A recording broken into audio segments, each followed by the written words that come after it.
baay'ee laayibirra turra.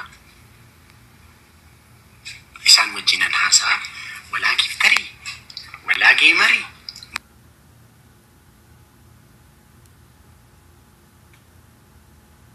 Mubarak Yungalubur anaa fi obboloota koo qofa bicha bor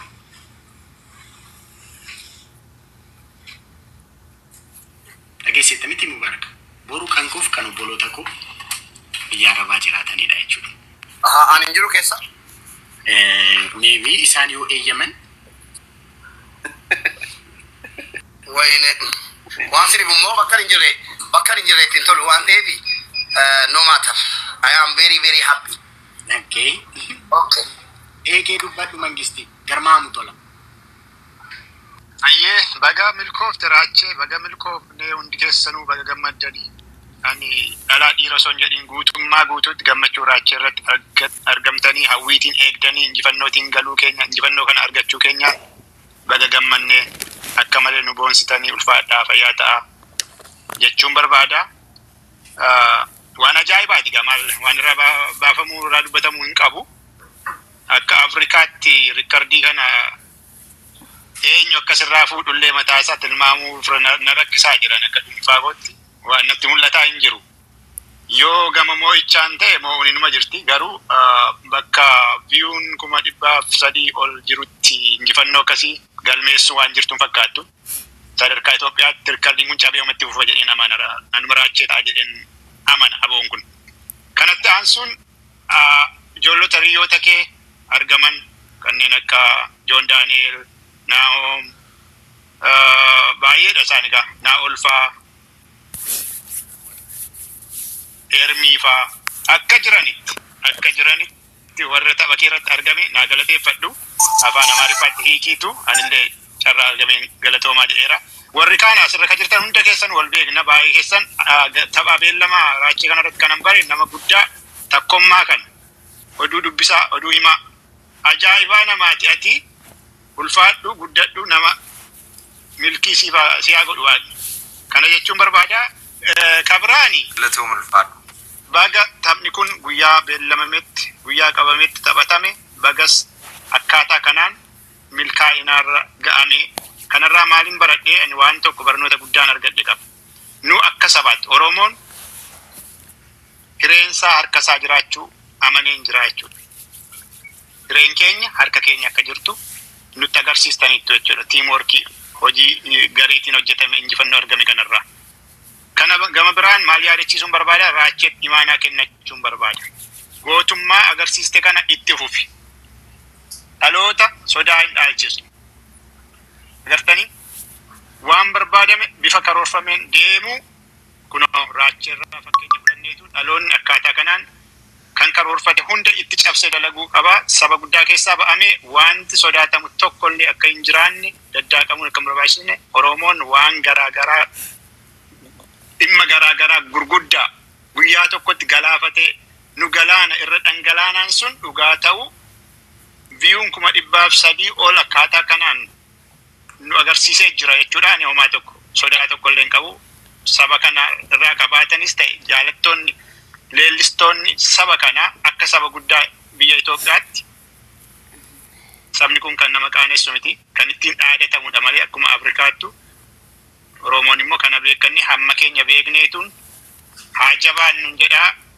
Ani dubbiin nu jalaa badeera baay'eensa dhuguma dubbachuuf miira keessa nama naqaa raachee jaalalaan kanatti injifatte jaalalaan injifataa ta'e itti fufi akkasi qabeenyi kee jaalaladha.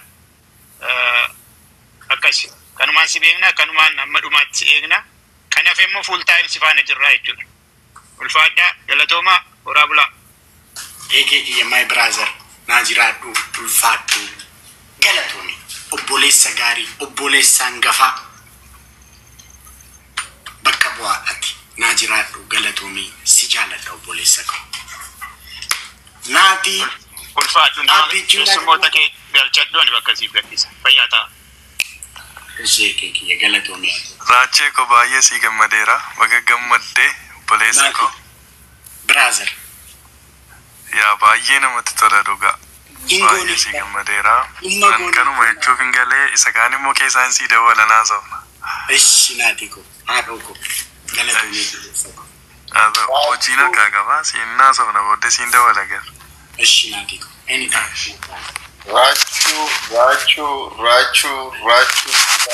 Rachu jedhedha. Ofuma keetiif bari rachu jette of guddistee nu guddiste dhugaa dubbachuudhaaf. Dhugaa Finfinneetti garuu keetiif booleetti garuu keetiin gammanneerra. Dhugaa baga gammanneesi. Baguma keenya taates. Dhugaa baguma keenya taate. Kanuman jechaa barbaada. Inni guddaan garuu ani eekeen dubbate keenya Oromoon hireen Oromoo harka keenya jira. Harkuma kee jira. Ati waan murteeffatte sanadha. Ani galma ga'uu danda'u kan jedhu dhugaa jecha guddaadha. Ammas ofumaaf waan murteeffanne hiree keenya kana gara fuulduratti adeemnu dhugaa duubatti waan nun deebisu hin jiru. Waan xiqqoorraa guddaarra akka geenyu murtoodhumatu duubatti steepii lama steepii tokko duubaa fi fuulduratti nu deemsisu waan murteeffachuu hin dandeenyeef wanta akka ta'e sirraa baranneerra. Seenaa keerraa baay'ee baranneerra. Guddina keerraa baay'ee baranneerra. Ejjennoo keerraa baguma keenya taate dhugaa Rabbi. Baguma keenya taate siin jechaa jira bakka. Galatoomii joonko. Dhugaa osoo annamaa taate akkamitti ijji keenya gubata laata dhugaa dubbachuudha. Ijji keenya gubata. Osuma teenyu garaan keenya gubata dhugaa Rabbi.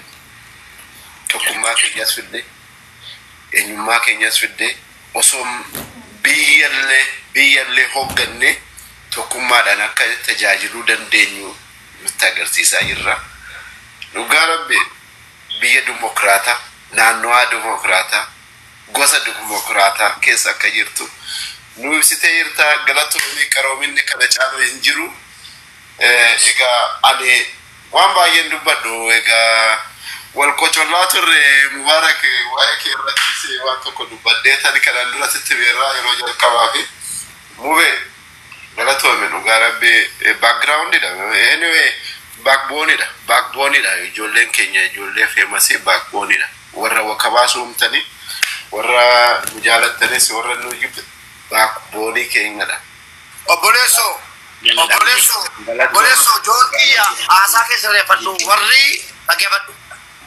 Warri duudes beeksisa hojjete warri duude qooda leencaa qaba. Beeksisa hojjeteef raacheedha. Yoo kan duule jiraate beeksisa hojjeteefi biyuu kanaaf itti gaafatamummaa fudhata. Kanaaf hundinuu jaallates jibbes promotionidha.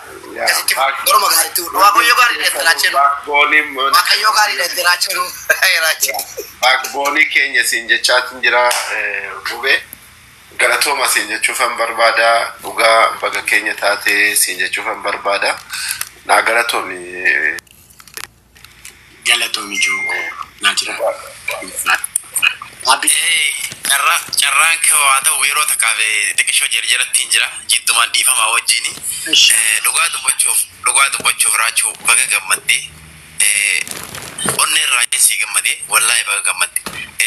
Kana jechuun ajandaan kee illee tapha kee beeksisuu dadhabee namni hundi caalje'ee atilleen beeksisa godhaanamaan jettee namni beeksisuu dadhabee Rabbi sii beeksise. Ajandaa kana itti kaasee tapha kee Rabbi sii beeksise. Elaa kana hayyuuna akkatti dubbatalaa kulo. Tapha kee wallaahi ati carra qabeessa ta'uu kee gaafa ajandaan siif ka'u ati ol kaate. Ayamzaaji. Wallaahi Rabbi naaf. Laal tapha isaa gaafa san namni quban qabne ijoolleen Arabaalleen mana maadaamii keessa ooltuu fi warri shirkaa keessa oolullee quban qabu ture yeroo jalqabaatiif. Rabbi ajandaa sii kaasee namni hundi gurra qabate baay'ee taphni duratti dabree warra hojii qabu. Silaa san caala ture. Haala kullee baga gammaddee hedduu sii gammadee anilleeni. By the way naafi ashittiin mana kana keessa oriinee dhiichisaa ture. Yeroo taphni deemaa ture. Maadaama ashittii hojii mana kana keessa oriinee sii dhiichisaa ture. Baga gammadde. Ashittiillee carraa kanaan baga gammadde siin jetti. Baga gammadde Habiibii. Hamza. Ko galata. Ashittii olmas. my always supporter ida yeroo Kau ini aman nih salah bisiar gue rola cemut. wallahi gurba uno mana uno wala ya da kan ci dirti haala kana qabsiisee raachuun osoo mootummaan uu ta'e Oromoon akkana irra walii galti. motumma guddaa Wallaahi sabni akkana jaalataa haala kanaan aangoo wayii kennaaf irra walii galla. Wani jalan lah karena tim salah cemut. bazawe amma beeta amma dubai jira beeta burji khalifa rabbahe boru video hawasa guutuudha ani sabaqi isinin garmama jee dalagu qabaraachuun boru gabbahe burji khalifa jira Wallaahi yeroo hunda jedharaachuu kana ani osoo inni feemasiin ta'in beeka wallaahi finfinneetti arge amala qaba mucaan kun maal jedha beeta garaa kiyya keessatti keeriin illee sharriin itti dhuftullee gaarii mata'aaf yeroo hunda maaliif akka akkana haga inni dalagu olitti hima milkaaya mucaan kun sila qulqullummaa isaa kana rabbiin faana dhaabataa mucaa kana jedha yeroo hunda ima milkaa'in sharriin itti dhuftu milkiif taatiif abbaa rabbii kana caala si haa dabarsu. Haala kanaan ammoo fuulduratti wallahi bakka guddaa wayii geetta. Ammaa geettee barkanaa ola ammoo bakka guddaa wayiitiin seena inshaallah. Milkaa'in mallee. naa jiraadhu ashitti koo Hamzaa koo naa jiraadha baay'ee baga gammadee boru burji khalifa bayi ammallee reefun tana waaniin ani xiqqoo yaadaa ture tokko naa dubbatti atummaan hawaasa bor sagantaa kanneetiin shamarree hunda afeeraa oolatti wallahi hedduu gammade akka waan anji'e wayi onni irra na dubbatte borusi eeyna nutillee jaalatee jeetti asii fi hawaasa keenya walitti eegaa oolla asanitti aanu gabbayi viidiyoo akka finfinnee keessa asambuusaa keenya achaa hin garmaama tusanii burji khalifa irra hawaasa galatoonfadhu viidiyoo ajaa'ibaati. Amsa kiyabuni najiradu galatoon ishi Hamzaa koo ulfaadhu mangistii kiyya naa jiraadhu garmaamu tola abbichuu koo dubbadhu mee maaloo Raachi akkamatti fayyaa keeti siin baga gammaddas jechuudhaan dura I think mubeen baay'ee galateeffachuu barbaada mubeen yeroo baay'ee miidiyaa kanarratti nama walitti qabudha gaafa namillee walitti bu'u gidduu ta'ee nama jaarsa ta'ee dhufurannaa gidduu kana behavior makasiin irratti arge waan ta'eef mubee guddina kee argine waan gidduu kana soo baay'een sitti boona jechuu abbaareetani gara raachitti gaafa deebi'u raachi baga gammaddee kaleessa keessumaa argi xabisuun dhumee jedhe waanti dubbatte jechuun namni baay'een namni mataasaa gadi qabu rabbis waaqayyo sol kaasee garaa keessumaa dhumarratti gaafati an mucaa wallaalaadha mucaa xiqqoodha rabbina kabajeennaanitu namni kuma 100 dhufee ilaale gaafati jettu baay'ee magaraa koo naraase baay'ee namni tokko jireenyumti isaa yoo kitaaba siin akkasitti ilaala baay'ee ji'aati bu'aa beeti kee dabartee jireenyatti kee dabartee is baay'isaan falleessan akka sabaatti oromumti kaleessa dhufee collective self esteem gaarii baay'ee collective self esteem ni morally manamaa fi namni you know like uniting factor akkasii gaafa dhalatu arguun iyyuu baay'ee baay'isannaa sun ta'uu isaatti baay'ee gammadeera personally ati injifachuu keetti akka dhuunfaatti baay'ee gammadeera vibe imti uumame immoo namni walitti dhufee barlaa jireenyi gaafa hundumaa siyaasa miti gaafgaafin gammachuudha gaafgaafin qabaa gaafgaafin lollis jiraachuu handaa kun part of the life dha waan ta'eef wanta gidduu kanatti ta'ee darbe hundumasaa walitti qabdee barumsa kan nu ta'ee darbuu qabu akka sabaatti baay'ee walitti dhufeenya kaleessa dhufe kana gara kan biraatti jijjiirre kaleessa